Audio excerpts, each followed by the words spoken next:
नहमदुहु व नुसल्ली अला रसूलिहिल करीम, अम्मा बाद। जरीर नाम रखना बाइस बरकत है, क्योंकि ये सहाबी रसूल हैं और इसका तलफ़ुज़ ये बनता है जीम रे ये रे, और इसका माना बनता है बहादुर दलेर। और जरीर नामी जो बच्चा होगा उस बच्चे में ये सिफ़ात मुंतकिल होंगी जो हज़रत जरीर रज़ी अल्लाह ताला अन्हु के अंदर थी।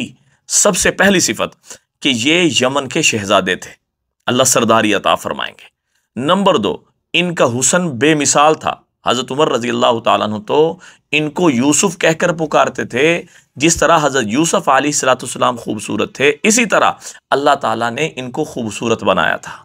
जिस बच्चे का जरीर नाम होगा अल्लाह ताला उसको हुस्न और खूबसूरती अता फरमाएंगे। दराज कद के मालिक थे, मतलब अगर आप चाहते हैं हमारे बच्चों का कद बढ़े, लंबा हो, तो अपने बच्चे का नाम जरीर ज़रूर रखें। और ये वाहिद वो सहाबी हैं जिनके लिए आप अलैहिस्सलाम ने अपनी चादर मुबारक को पेश किया।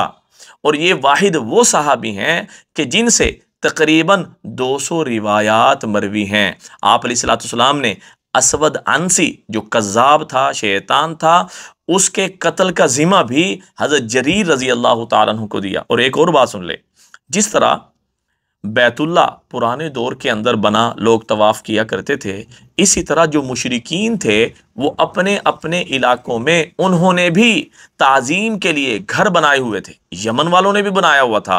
वो यमन का जो घर था, यमन का बैतुल्ला, वो हज़रत जरीर रज़ी अल्लाह ताला अन्हु ने शहीद किया था। आप अलैहिस्सलाम के हुक्म से आप अलैहिस्सलाम इंतहाई खुश हुए। तो इसकी बरकत से अल्लाह ताला आपके बच्चे से दीन का काम भी लेंगे। दुआओं में याद रखें, सदका जारी समझ के शेयर करें। अस्सलामु अलैकुम व रहमतुल्लाहि व बरकातुहू।